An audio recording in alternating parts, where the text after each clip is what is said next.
नमस्कार दोस्तों, जय श्री कृष्ण। क्या हुआ, यही सोच रहे होगे ना कि भगवान श्री राम के बदले जय श्री कृष्ण कैसे बोल दिया। अरे भाई, राम भी आपने हैं, श्री कृष्ण भी आपने हैं। खैर, अभी जो लिब्रांडो है उनको एक नया मुद्दा मिलने जा रहा है अपनी छाती पीटने के लिए और सड़कों पर आके रोना रोने के लिए, क्योंकि मथुरा का जो विवाद था शाही ईदगाह मस्जिद और जो केशवराय मंदिर है उसका जो विवाद था वो अब कोर्ट की पैरी चढ़ चुका है। वो केस मथुरा के सिविल कोर्ट में प्रॉपर्टी डिस्प्यूट केस के तहत वो केस जा चुका है। तो आइए जानते हैं इसी केस के बारे में और इसी विवाद के बारे में, और हमें आगे क्या करना चाहिए इसके बारे में भी बात करेंगे। बने रहिए हमारे साथ, देखते रहिए व्यूज विद वेदांत।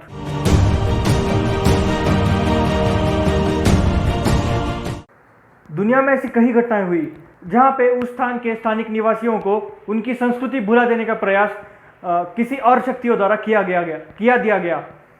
जेरूसलेम में ईसाइयों और मुस्लिमों के विरोध हुए संघर्ष में यहूदियों को वहां से भगा दिया गया। यहूदियों ने 700 साल तक संघर्ष किया, लेकिन यहूदी ये कभी नहीं भूले कि जेरूसलेम उनका है। वो लगातार ये कहते रहे कि जेरूसलेम उनका है, और आखिरकार उन्होंने जेरूसलेम ले लिया और वहां पर अपना अधिकार जमा दिया। वो अपनी संस्कृति अभी तक नहीं भूले हैं। लेकिन दूसरी तरफ यहाँ भारत में अभी तक हमारे जो परम वंदनीय भगवान है उनके जन्मस्थलों पर विवाद जारी है।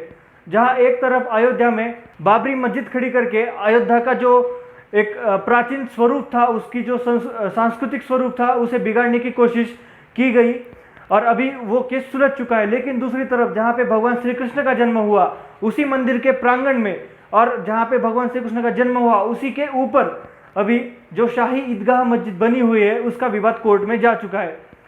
आगे बात करेंगे इस मस्जिद के इतिहास के बारे में, लेकिन ये जो कोर्ट में केस दायर किया गया है ये एक इस विवाद सुलझाने की ओर एक बड़ा कदम माना जा रहा है। आस्था की इस लड़ाई में बड़ा कदम श्री कृष्ण विराजमान, जो कि वहाँ की संस्था है, उन्होंने विश्व हिंदू परिषद के सहयोग से मथुरा के कोर्ट में मथुरा के सिविल कोर्ट में एक प्रॉपर्टी डिस्प्यूट केस दायर कर दिया है, जहाँ पे ये कहा गया है कि जो 13.37 एकड़ की जो जमीन है, जिस पर जो पूरी मंदिर की जमीन है, जो पूरी वो केशवराय मंदिर की जमीन है, उस मंदिर के जमीन पर अतिक्रमण करके वहां पे वो मस्जिद बनाई गई है। और ये मंदिर हमारे आस्था के अनुसार यहाँ पे हमारे भगवान श्री कृष्ण का जन्म हुआ था और ये मंदिर हमें वापस मिलनी चाहिए, ऐसा उस केस में कहा गया है। आगे क्या होगा वो आगे देखेंगे, लेकिन अभी बात करते हैं इस सारे विवाद के इतिहास के बारे में। तो जहाँ पे अभी ये मस्जिद बनी हुई है वहाँ पे एक भव्य श्री कृष्ण का मंदिर हुआ करता था। 1660 में औरंगजेब ने वो मंदिर वहाँ से तोड़ दिया और वहाँ पे शाही ईदगाह मस्जिद बना डाली। और उस वक्त से वहाँ पर एक जो डिस्प्यूट है, प्रॉपर्टी डिस्प्यूट है, वहाँ पे वो चलता आ रहा है। बाद में उसी मस्जिद के बाजू में श्री कृष्ण जी का मंदिर, दूसरा मंदिर बना दिया गया। उसके बाद में स्वतंत्रता के वक्त एक श्री कृष्ण मंदिर ट्रस्ट बनाया गया। उसके बाद में उस ट्रस्ट ने 1968 में उस मस्जिद कमेटी से एक समझौता कर लिया, और उस समझौते में यह कहा गया कि जो मस्जिद है और जो मंदिर है वो एक ही साथ बने रहेंगे, मस्जिद दूसरी तरफ नहीं जाएगी या फिर मंदिर दूसरी तरफ नहीं जाएगा। लेकिन ये जो केस दायर किया गया है उस 1968 के जो समझौता है उसको नकारते हुए ये केस मथुरा के कोर्ट में दायर किया गया है, और कहा गया है कि हिंदू लैंड पर अतिक्रमण करके, हिंदू लैंड एक्वायर करके वो मस्जिद वहाँ पर गैर कानूनी तरीके से बनाई गई है।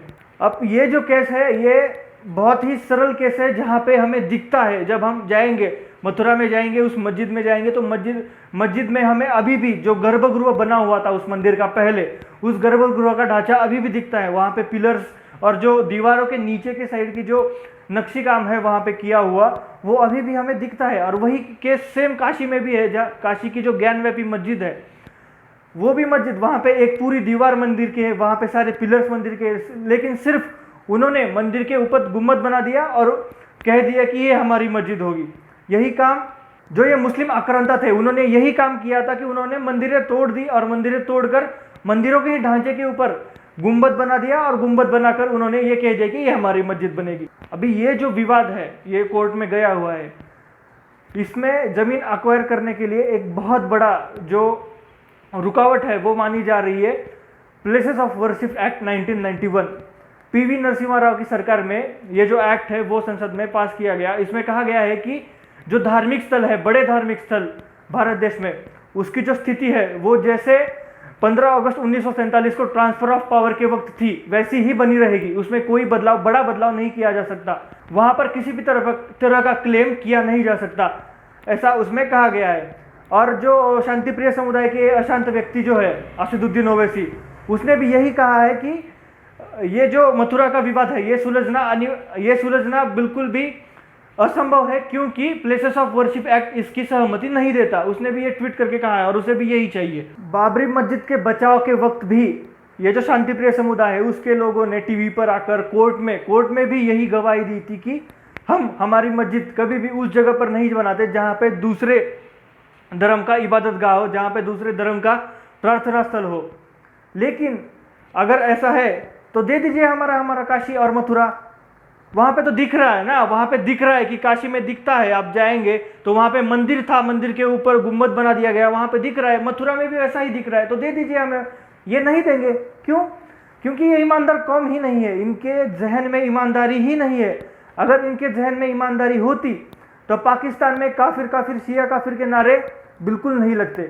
इनको तो सिर्फ इनका आर्गुमेंट, जो बेसिक आर्गुमेंट है कि हम दूसरों के प्रार्थना स्थलों के ऊपर मंदिर या उनका जो मस्जिद है वो नहीं बनाते, ये गलत है। ये बेसिकली इसका बेस ही गलत है, क्योंकि जो गैर मुस्लिम है वो कुरान के तहत जो जितने भी गैर मुस्लिम है वो सारे काफिर है, और वो जो काफिर है वो वाजिबुल कत्ल है। उनको मार के उनकी जगह पर कुछ भी किया जा सकता है, ऐसा कुरान ने कहा है। और इनके आका जो है, इनके मौलाना जो है, इनके जो मौलवी है, यही कहते रहते हैं और कहते रहते आए हैं वो। और राम मंदिर के बाद भी, जब राम मंदिर बना था, जब उसका भूमि पूजन पंतप्रधान के हस्ते हुआ, तभी जितने भी ये मौलाना थे ना, जो सीएए के वक्त शाहीन बाग प्रोटेस्ट चल रहा था और उसके बचाव में टीवी पे आ कर कह रहे थे कि ये मुस्लिमों के विरोध में है, ये ऐसा है, वो वैसा है, फलाना डिमकाना, वो अब वही सब मौलाना अभी ये कह रहे हैं कि जहाँ पे एक बार मस्जिद बन गई वो मस्जिद ही रहती है, जो उसके ऊपर अभी कुछ नहीं बन सकता, और अगर राम मंदिर बना भी तो हम उसे तोड़ देंगे, यही ये कह रहे हैं। तो हमारे सामने अभी और भी लक्ष्य है कि हमें काशी मथुरा भी रिक्लेम करना है, और राम मंदिर जब बन जाएगा तो उसे बचाने का कर्तव्य भी हमारे पास ही होगा। अब हमें इन सब घटनाओं से ये समझना होगा कि हमें आने वाली नस्लों को क्या सीख देनी है, क्योंकि आज़ादी के बाद हमें आज तक एक भी हमारा अधिकार आंदोलन के सिवा नहीं मिला। लाखों लोगों को जान देनी पड़ी, हजारों लोगों को जान देनी पड़ी, तब जाके अब राम मंदिर बनने जा रहा है। तो हमें ये बिल्कुल भी भूलना नहीं है कि बिना आंदोलन किए, बिना संघर्ष किए हमें अपना जो अधिकार है, हमारे जो संस्कृति बचाने की लड़ाई है, उसे हम हासिल नहीं कर सके हैं। और मेरी शांति प्रिय समुदाय से यही अपील रहेगी कि असहिष्णुता, इंटॉलरेंस, और बिल्कुल भी ना भूलिए, वो लिब्रांडो को भी अपील है कि असहिष्णुता और इंटॉलरेंस का रोना बिल्कुल ना रोइए। और शांति प्रिय समुदाय, अपना विक्टिम कार्ड तो यहाँ बिल्कुल मत खेलिए, क्योंकि हमने देखा है आप जब विक्टिम कार्ड खेलते हैं, आप जब हमारी सड़कें जाम करते हैं, देश जलाते हैं और अपनी मनमानी तक किसी भी तरीके से अपनी मनमानी करते हैं, तब अंकित शर्मा को जान गंवानी पड़ती है, तब हमारे यहाँ दंगे होते हैं, और वो हमने दिल्ली में, गुजरात में और फिर यहाँ अभी बेंगलोर में भी देखा है। तो बिल्कुल भी विक्टिम कार्ड ना खेले। और मेरी सरकार से भी यही अपील रहेगी कि जो हिंदू आस्था है उसे बिल्कुल भी इग्नोर ना करे। महाराष्ट्र के पालघर में संतों की हत्या हुई, पुलिस के सामने, सरकारी अधिकारियों के सामने उन्हें काटी से पीट कर मारा गया, अभी तक उनको न्याय नहीं मिला। आंध्र प्रदेश में आए दिन मंदिरें जलाए जा रहे, मंदिरें तोड़े जा रहे, वहाँ की मूर्तियों की चोरी हो रही है, लेकिन सरकार बिल्कुल भी ध्यान नहीं दे रही। वहाँ पे सरकार क्रिश्चियन मिशनरियों को खुश करने में जुटी हुई है। तो आपको ये समझना पड़ेगा कि आपके हक की लड़ाई आपने खुद लड़नी है। अगर आपके हक की लड़ाई आप खुद नहीं लड़ेंगे तो आपकी जो आने वाली नस्लें हैं वो यही पढ़ती रहेगी कि ये जो इंडियन, जो एक भारतीय जो कौम है, जो भारतीय संस्कृति है, वो एक डिफीटिंग संस्कृति है, वो हमेशा हारती रही है। ये हमें नहीं सिखाना है, हमें आने वाली नस्लों को यही पढ़ाना होगा। हमें आने वाली नस्लों के लिए एक मिसाल कायम रखनी पड़ेगी कि हमने संघर्ष किया है और संघर्ष करके हमने हमारे जो हक है वो हासिल किए गए हैं। और अब हमें यह तय करना है कि जो हमारा है, जो सदियों से हमारा है, वो हम लेंगे, वो हम लेकर रहेंगे, ये ऐसा हमें निश्चय करना है। तो चलिए वीडियो को समाप्त करते हुए मेरे साथ नारा लगाइए, नंदलाला हम आएंगे, माखन वही खिलाएंगे। नंदलाला हम आएंगे, माखन वही खिलाएंगे।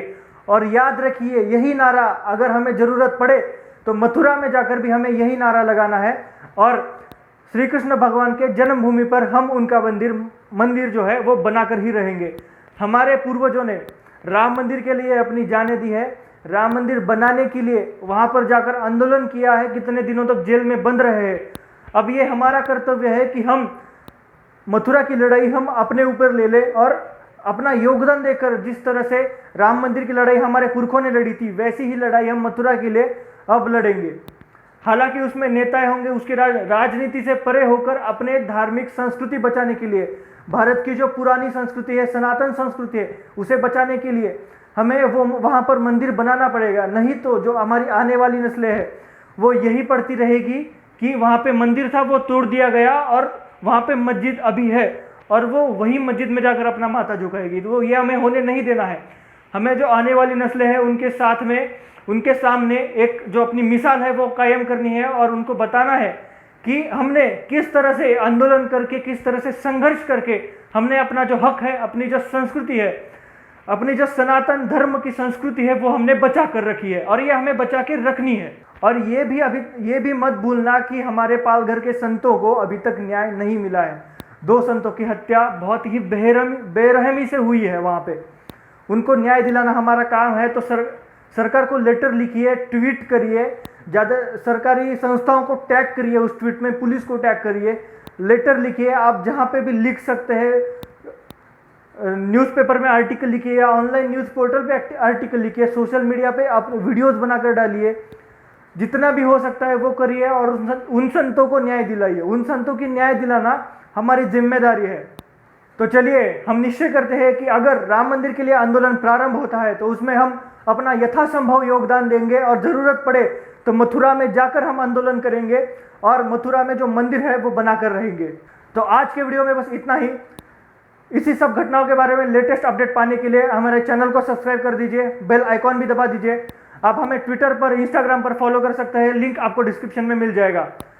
तो मिलते हैं आपको अगले वीडियो में, तब तक के लिए जय हिंद, जय श्री राम।